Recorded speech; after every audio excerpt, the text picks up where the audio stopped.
এবং সাধারণ মানুষরা এরকম যে শিল্প কারখানাগুলো আবাসিক এলাকার মধ্যে আসছে এটার বিরুদ্ধে রয়েছে। এর আগেও বিভিন্ন সময় ছোটোখাটো অগ্নিকাণ্ডের ঘটনা এখানে ঘটে।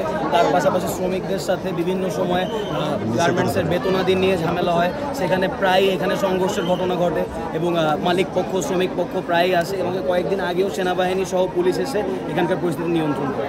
তার পাশাপাশি এই জায়গাটায় যখন আমাদের আবাসিক এলাকা হওয়ার সুবাদে এবং শিক্ষার্থী নির্ভর এলাকা, এখানে অনেকগুলো শিক্ষা প্রতিষ্ঠান, তার পাশাপাশি এই গার্মেন্টসের কারণে এই রাস্তার জ্যাম থেকে শুরু করে যত ধরনের ঝামেলা আছে সব কিছু নিয়ে এলাকাবাসী দীর্ঘদিন ধরে অসুস্থ। এবং এই কেমিক্যাল ফ্যাক্টরি শুধুমাত্র একটা না, আপনারা যদি খোঁজ নেন এই 3-4টা রোডে যে শিল্প এলাকা আছে এখানে আরও এরকম অনেক ফ্যাক্টরি আছে যেগুলো অত্যন্ত ডেঞ্জারাস। এবং ছোট্ট কোনো একটা আগুন বা যে কোনো ইনসিডেন্টের মাধ্যমে যে এখান থেকে এরকম বড় ঘটনা আবার ঘটতে পারে সেটা আপনি নিশ্চিত থাকতে পারেন। যখন জুলাই আন্দোলন হয়, জুলাইয়ের 16 তারিখ যখন আমাদের এখানে আক্রমণ হয়, তখন কিন্তু এই গার্মেন্টসগুলো সব বন্ধ হয়ে এই গার্মেন্টসের কতিপয়, আমি সবার কথা বলবো না, বাট গার্মেন্টসের কতিপয় পরবর্তী সময়ের যারা আওয়ামী সন্ত্রাস ছিল তাদের সাথে এসে কিন্তু স্টুডেন্টদেরকে এখানে আক্রমণ করেছিল এখানকার মানুষজন।